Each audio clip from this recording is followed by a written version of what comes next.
Hey, and we're live. Welcome, everyone. Good morning to the East Coast. Boa tarde, good afternoon to Portugal. Welcome, welcome, welcome. I'm so thrilled that you joined us today for the first of many episodes of Spillin' and Liftin', where Sherry and I are hosting this podcast. A little bit different format than your typical podcast. We're actually live in webinar format because we really wanted to have audience participation. And then after the show airs, we will convert to podcast and you can listen in the typical podcast mode. So welcome, welcome, welcome. Thank you for joining us. We have our co-host, Sherry Tolliver. She's joining us from the East Coast. Say hey, Sherry. Good morning, good morning. And our two fantastic guests, in some of the promotional material that I sent out, I did an intro to our guests. We have Wanda Gisbert joining us from the East Coast. Good morning. And Toby McGuire joining us from Thailand. So we are purely, strictly, completely, legitimately international. Before we get started on a topic, I do want to take a moment because there are those very rare occasions when you have the opportunity to encounter very special people in your work life. And those very special people tend to stay with you and bond and become meaningful connections throughout life. And I am thrilled that three of those people are joining me for this venture today. Sherry and I worked together many, many years ago and continue to work to stay connected. Wanda and I met also in a work environment, and we continue to stay connected. Toby and I met also many moons ago. I think for the three of you, it's probably at least 10, 12, closer to 15 years. And Toby continues to be my meditation coach. So I'm delighted to be launching this show with very, very special people. Thank you. So, thank you. I'm going to ask each of you to do a very mini introduction. On our website, Spillin'NLiftin.com, there's more detailed information on my background, Sherry's background, and we had promotional material for both of our guests. But I'm going to ask you as part of your introduction, and I'm going to start with Sherry. Oh, If you had to pick 5 words or phrases to describe yourself, what would those 5 things be? Okay. Detail oriented. That's just my go-to. Dependable. Introspective. Even though people sometimes think I'm more gregarious than I really am, more introspective. I really am more introspective than extrospective. Diplomatic. I try to be diplomatic. That's really important to me. And reserved. Okay. I see that. Okay, Wanda, how about you?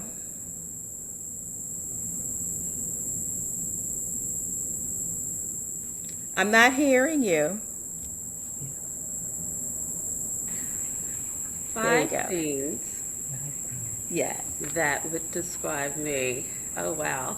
So I would say, first off, just fun and life of the party. We're going to call that one word. um, Giving, definitely supportive. Curious. I'm curious. I'm always interested to know what's next. And adaptable.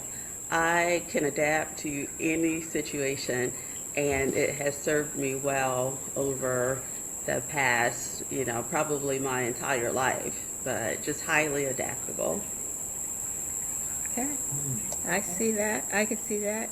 Toby, you're up. I'm going to definitely steal a couple of Wanda's words there. I'm definitely curious, very, very curious. Um, Calm, I would say grounded, and they were a little bit excitable at times. I love life. That that's definitely me. And I also think I'm very tolerant. A lot of people tell me how very tolerant I am. Is that 4 or 5? I That's think that's fine. what. Okay. All right. Okay. And since I posed the question to everyone else, I have to answer myself. I would describe myself first as mother, grandmother, lifelong learner, amateur chef, and I do love a bit of adventure. So I'm an adventure person. Okay. So that's our little get to know each other warm up. And I'm going to switch gears and turn it over to Sherry to kick us off on our topic for this episode, which is personal values. Thank you, Carol, and good morning, everybody, again. I'm looking at the roster here, the names that are coming up in the chat or the list of people, so it's pretty exciting to see everybody who's here. Yeah, so this, you should feel very special because this is our first episode. And we're here and you're here, and that's going to be, something for the history books. So this first episode topic is personal values or living your personal values. Carolyn and I tossed that around and shared that with a few people and got some good initial response. People thought, oh, yeah, you're on to something. So here we are. And our first question is a question that Carolyn and I ask, and I believe that those responses are available on our website, maybe in our promotional materials as well. But we'll ask Wanda and Toby as to kind of kick us off and answer this first question, which is, and here's the question, when did you first identify your personal values? Pretty simple. Wanda, can we start with you? Sure, absolutely.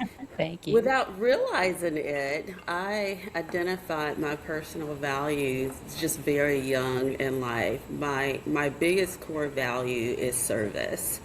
And I grew up in a family and an environment, church, school, neighbors, just watching other people serve. It was very natural. And so growing up in that environment is something that was just second nature to me. I chose a major, hospitality. It is all about the gift of serving.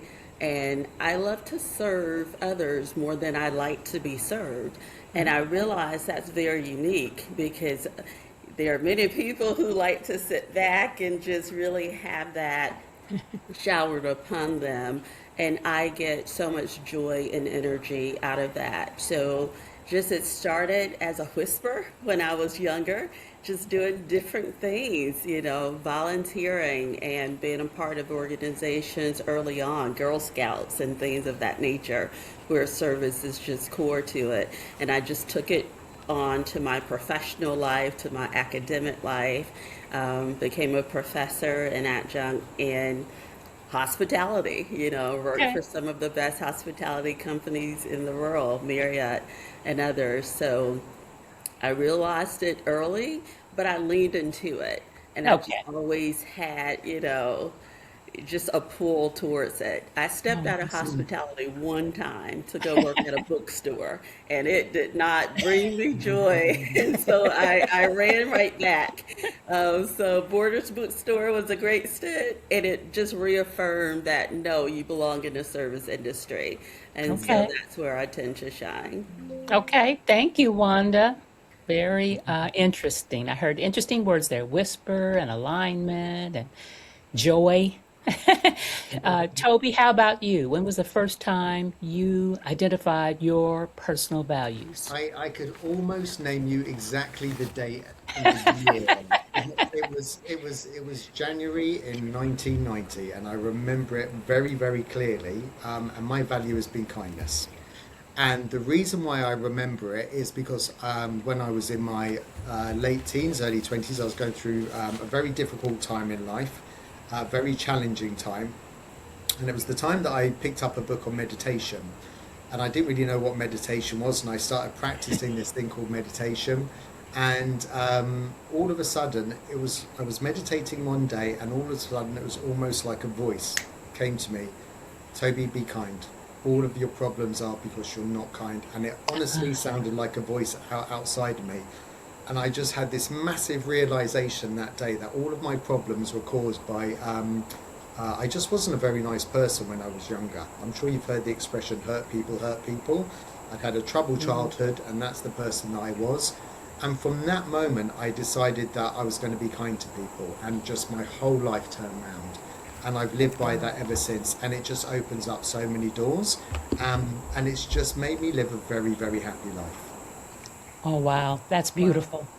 Um, as I hear both of you talking, this being drawn to whatever your primary value is and finding joy there, even if you go here, but you know you've got to come back. That's a real theme between the two of you and your opening comments here. And I think that's part of the beauty in thinking about your values and kind of searching for them, is that you do get to who you really are, or you learn it, or you confirm it, or whatever, but how important that is. Yeah. Okay. I'm just going to take a moment. I'm a little curious. I finally figured out how to actually see who's on the chat. So good morning, good afternoon, folks. One of the reasons we're using this webinar format is because we want people to have an opportunity to participate. So you should see on your bar there a place where you could raise your hand. If you see that, I'd be curious to know who in our audience has clearly identified and is aware of identifying their personal values. If you could raise your hand, if you feel confident that you've done that, I'd be curious to see. I'm raising my hand.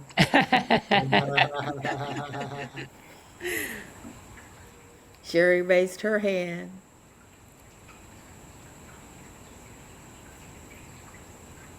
Okay.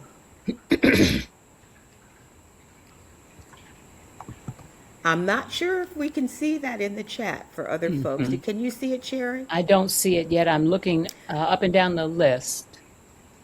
Okay, we're learning as we go. Or maybe nobody's raised their hand. Maybe they're. Okay, all right, okay. Okay. Well, Okay. go ahead. Go Sherry. ahead. We've done this on all our calls. I have, Go ahead. Go well, we're ahead. doing Carol. it again. But I Go have a ahead. question. I have a question for Toby. Toby, you work with a lot of different people, a lot of different executives around the world. Can you tell us about a time when someone you work with felt torn between competing values, something like self-care and work ambitions, and how you worked with them through that conflict? Yeah. Okay. Yeah. So one person springs to mind. He was what's known as a location manager. He worked in the film industry, and he wanted to move up the scale and become a production manager. And he was torn. He was told, if I really want this job, it's great money. I'm going to be spending a lot more time away from home. It's going to be a lot more pressure. And he was tied between that and whether or not to just stay where he was, because he was doing fine as he was. He said, Toby, my money's good. It's just, it's kind of almost like the prestige. that and spending time with his family and working with. And so I asked him, this is something that I do quite a lot, I asked him to imagine somebody who he looked up to and highly respected, okay? And he just so happened to pick his grandfather.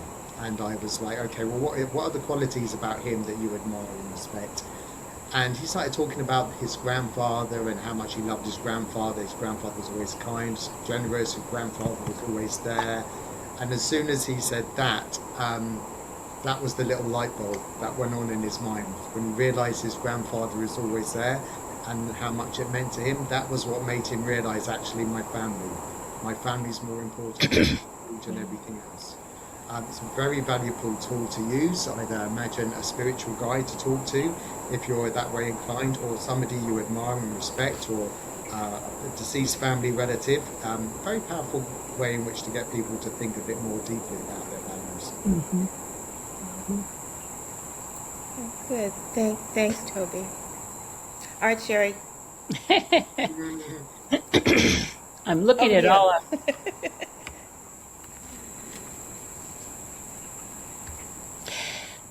Occurs to me that, I'm kind of thinking from my own experience.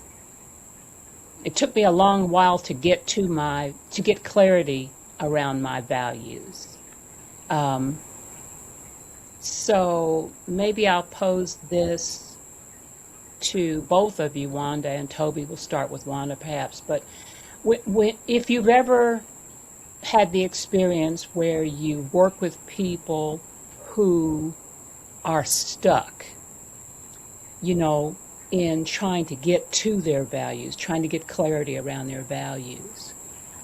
If you've helped them through that, are there some tips you can share with the rest of us and our audience about how you can get beyond stuck in really getting clear about what your values are? Sure. Working in hospitality, we've had a stigma against our industry, which, a lot of people say, oh, those hospitality jobs don't pay.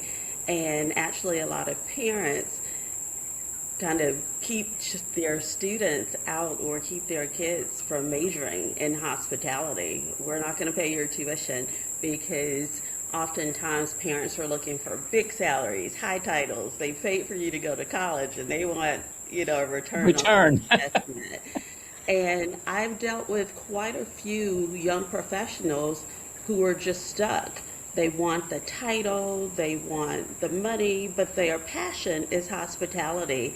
So teaching them how to have great conversations with people that they feel this pressure from, whether it's other colleagues. Oh, my colleagues majored in IT, they're making so much more money and I'm working. You're not stuck, because we offer everything that any other company offers. So let's just focus on, why are you in hospitality? It's not for the title, it's not for the money. Tell me what drove you here. And then really helping them understand, when you rise to the top of wherever you are within hospitality, you're going to have everything that comes along with it, the perks, the title, the salary, and you're going to have your passion.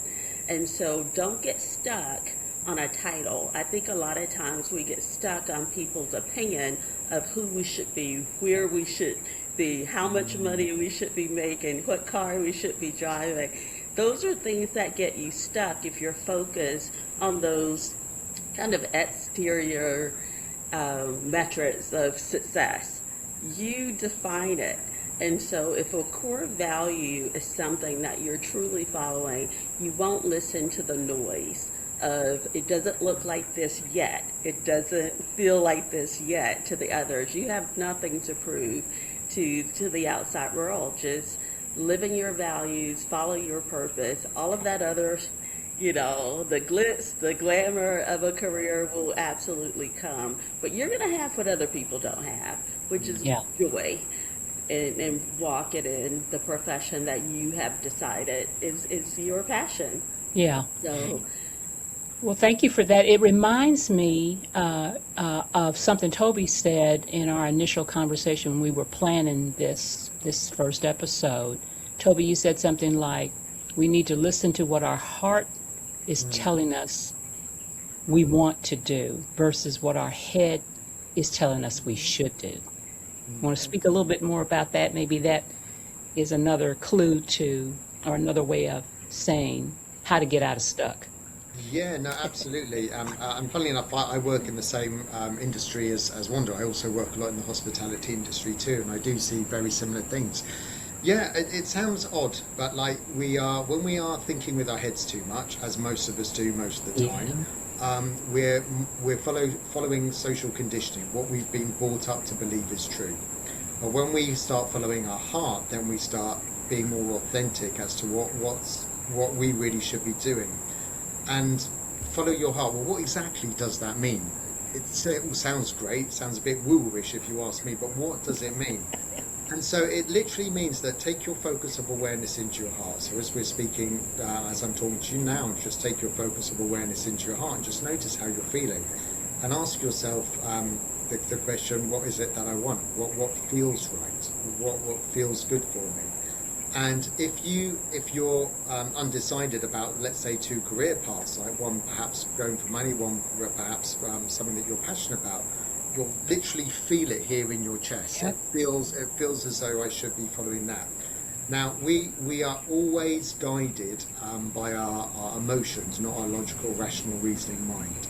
So if we are following our emotional, our heart in a position, we will be more driven by it, we'll be more excited by it, we will spend extra time studying it, and therefore we will become more successful at it. But if it's something that's stuck in our head, something that we should be doing and our heart's not in it, we will always struggle against it. There will always be blocks in getting to where we want to go. And this is when we don't flow, as they say, flow with the Tao, flow whatever it is. But listening to your heart, it will always guide you in the right direction. Yeah. So true, so true. I don't know if this was on our list or not, but as the conversation is flowing, one of the questions that I had in my mind is, how do each of you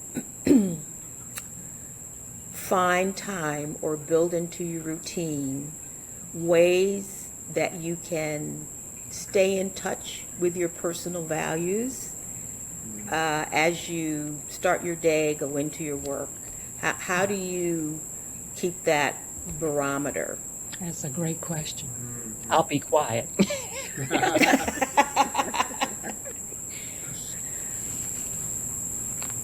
Wanda, do you want to answer that first? I know, not everybody all at once, right?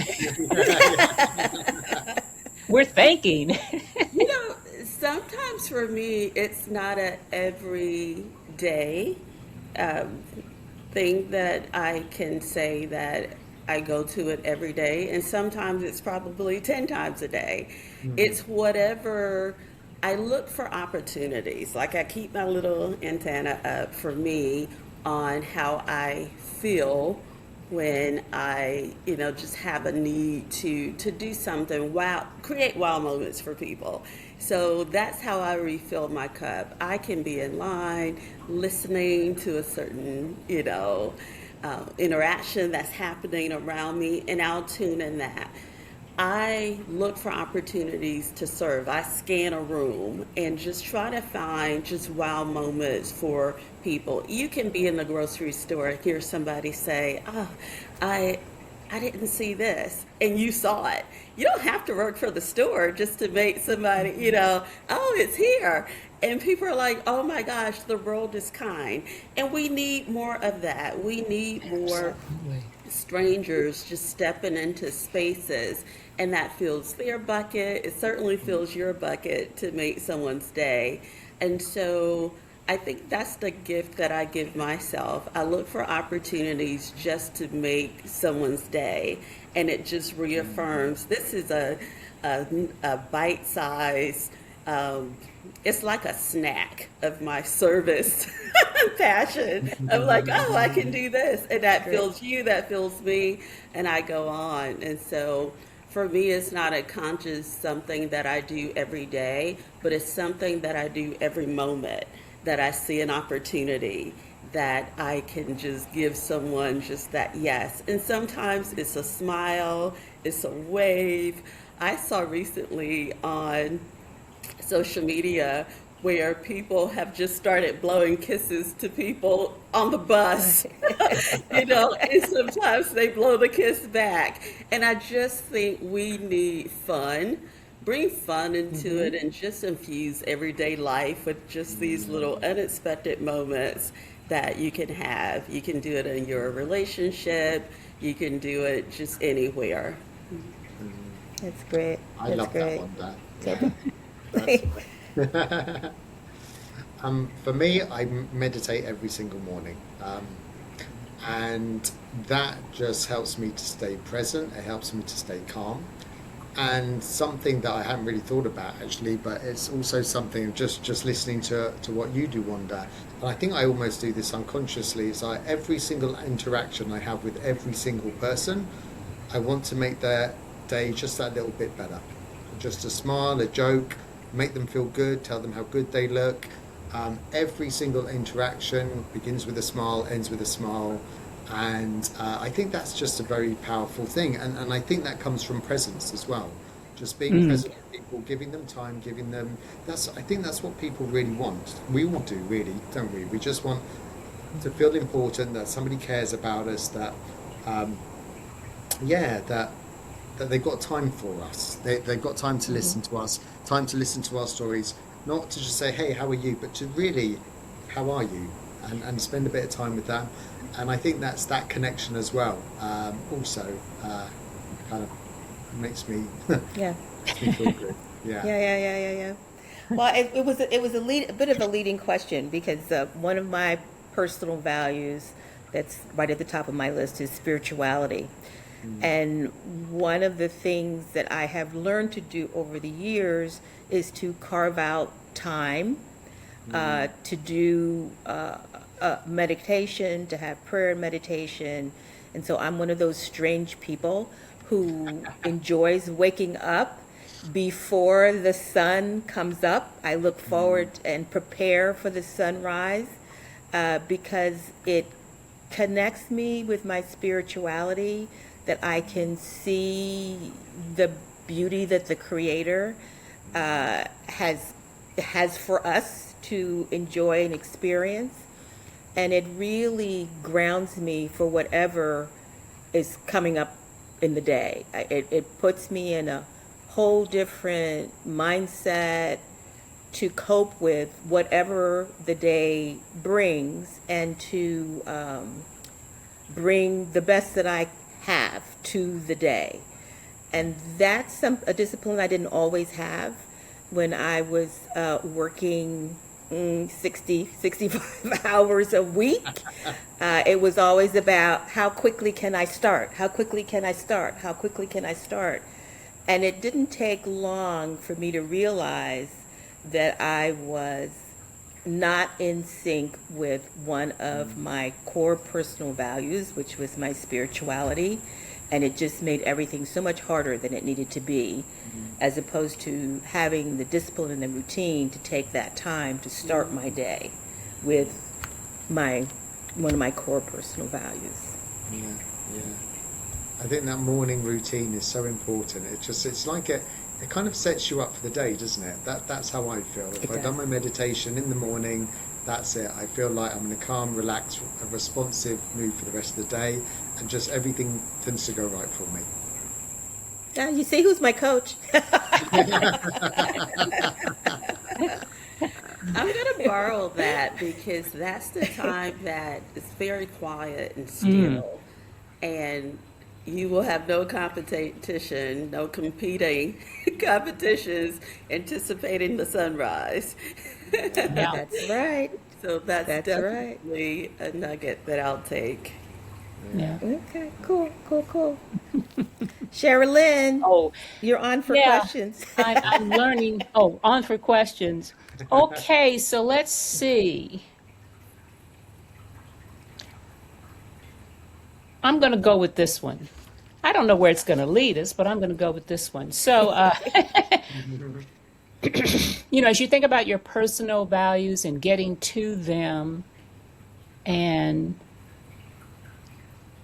where you are at this moment, what have you learned about your ability to give yourself grace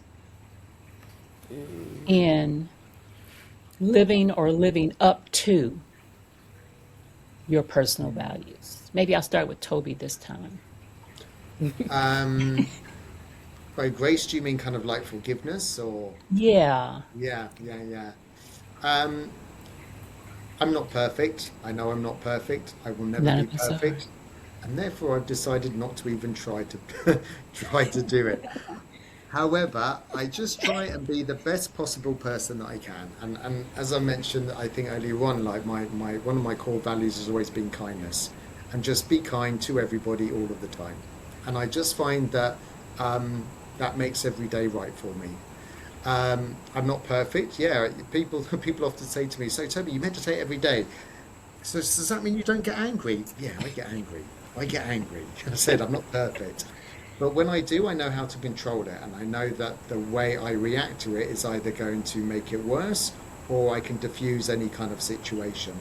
So, yeah, kind of striving for what I know is right, always listening to what my heart is saying. Um, it tends to help me feel be more forgiving to myself when things don't go according to plan or things don't if I do accidentally do something or say something that afterwards I regret. I always say, well, at least I did it with my best intention, sorry. So I think that's how. Yeah. Okay, thank you. Wanda? Grace, let me tell you, service can be a strength, but it can also become a burden if you don't manage that. You know, people think you're always available, and people think they can tap into you at any time. And so when you're serving other people, it means that you don't have to abandon yourself in the process. You don't Mm, always have to be on. And so I give myself grace and time to replenish, because we've all heard, you know, you can't pour from an empty bucket, right? So you have to make sure you're giving yourself the time, and rested leaders serve better. You know, Yeah. rested True. moms, It's Absolutely. true. rested all of us, you know, serve better. And so there is a balance, because people, you will get typecasted into, oh, you can always call on her, she'll do it, you know, she'll step in. That's true. And what also is true is that, you know, you set your boundaries so that you can serve Boundaries. yourself, and you're serving both at once. So I Yeah. have learned to not feel bad when I can't do something. You know, mm, I say I'm at max capacity. yep. So what about next week instead of today? You know, and that allows you the time and space to honor your passion and your value, but in a way that you can do it the best that you can. Because I learned the hard way, when you show up in a service capacity and you're mad on the inside, that's what people are going to receive on the outside. See, It's yes, coming through, absolutely. you know. So there is no faking, you know, wanting to be someplace and you're really too tired or worn out. And so you want to show up with all of you and your best intentions, and that's the best way to set that table, you know. Okay. Yeah, Thank you. I see Pamela in the chat is underscoring that she's Yeah. learning that rested leaders serve better. When when So Wanda said that, I just thought that could be a mantra. Yeah. Rested there you moms go. are better moms. Rested neighbors are better neighbors. I mean, oh, that could be a Yes, mantra. Yeah. yes, You heard absolutely, it here absolutely. first. That's right. Yay! Well, I'm curious now that I'm learning what we can and cannot do with in the chat. We've talked a little bit about the four of us personal values. I'm curious if those who are with us in the chat would mind sharing maybe some of their personal values in the chat so we can see commonalities, if that's okay.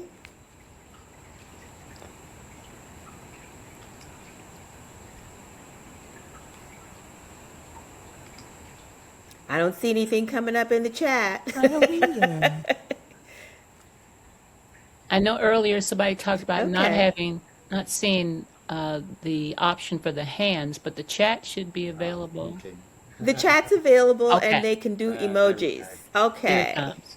Pearl Smith, learning, service, spirituality, and growth. Thanks for sharing, Pearl.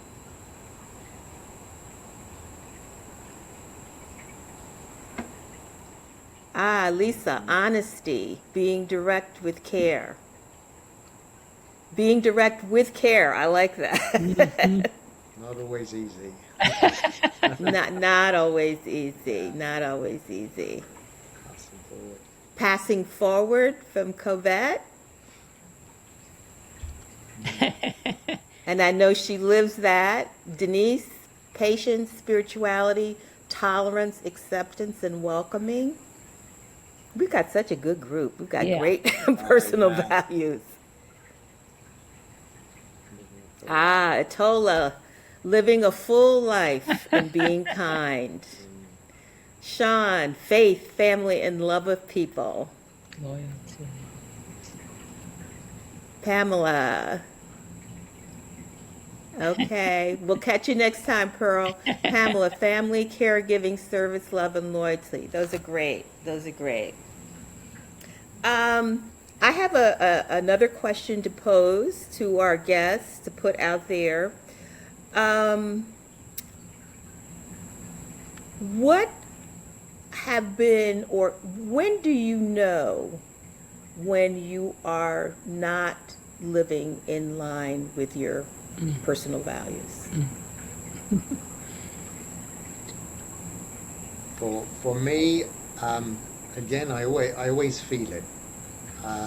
Whatever's going on in the mind always affects the body, and if I'm not living in line with my personal values, I just feel it here. I remember once taking on a position. I was studying a master's degree in holistic wellness, and I needed to earn more money. And so funny enough, I was working for Marriott Hotels, and I got offered a job as the training manager. And so I kind of took on this job, thinking, okay, I've got more money, I can pay to do the master's degree. And I took on this job, and it was training people in stuff that I just didn't care about. All of a sudden, instead of studying for my master's degree in holistic wellness, which was my passion, I was kind of brainwashing people to love Marriott Hotels. I mean, don't get me wrong, actually, I do love Marriott Hotels. I think they're amazing. I didn't really want to be spending my free time studying all of this stuff, and it just felt like it just felt incredibly heavy. And I did this job for a month, and in the end, after a month, I turned around to the general manager and said, look, this is not for me. I'm sorry, just give me back my old job. I don't want to do this. So yeah, I just felt it here, and I just knew 100% it wasn't in alignment with my future goals and what I wanted to do. That's a great, powerful.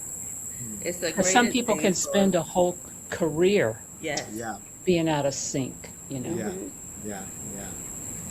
I tell people one way to know that you're just not even living your authentic self. Here's what it feels like. A lot of my younger professionals, just try to, fit that circle into a square peg, and it's not going.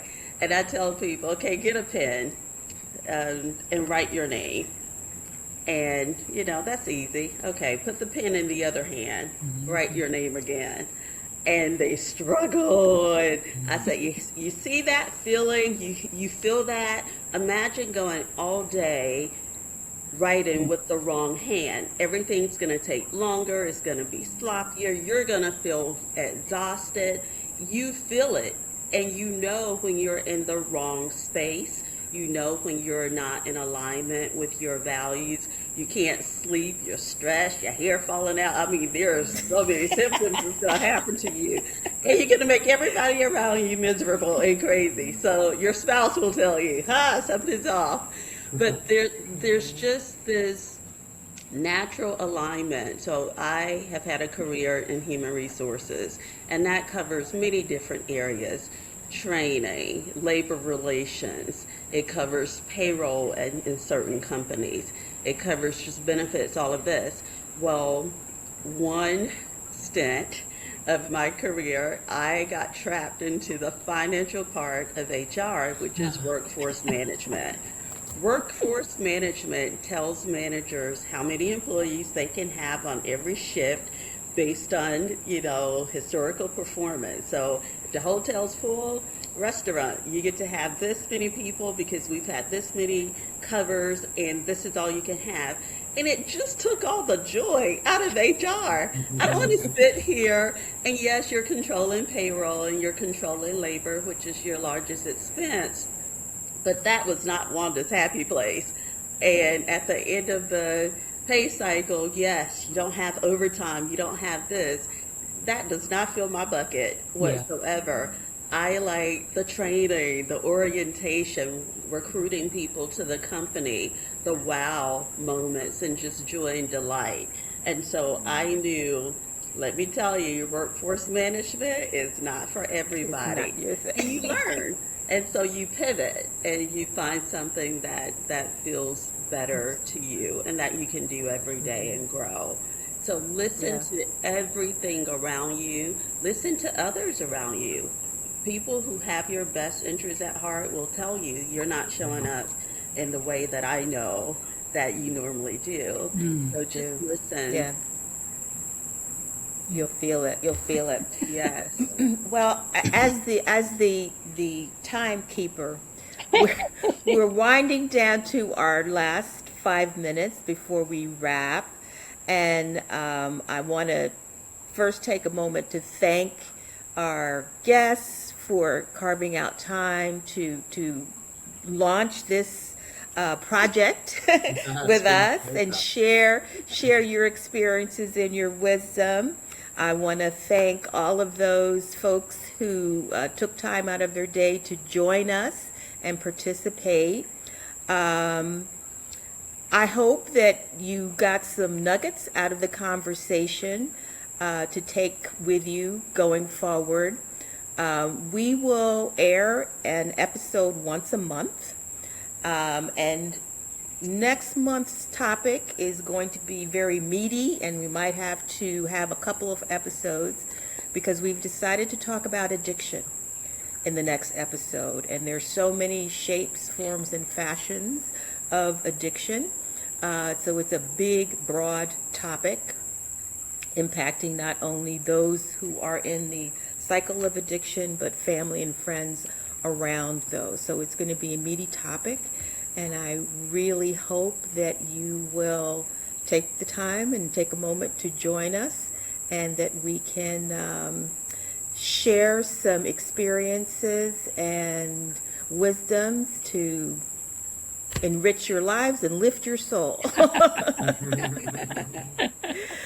So, as we wrap, if you have additional questions that you have on the topic or suggestions for future topics, please feel free to put them in the chat. I am learning how to use all the features and bells and whistles of this platform, and I promise you that somehow, some way, we will get back with you with follow-up. So again, to our guests and to co-hosts and to all of our audience, thank you so much for joining us on our maiden voyage of Spillin'NLiftin, and I look forward to seeing you all again soon. Thank you. Thank you. Thank you, everybody. Thank you, everybody who came.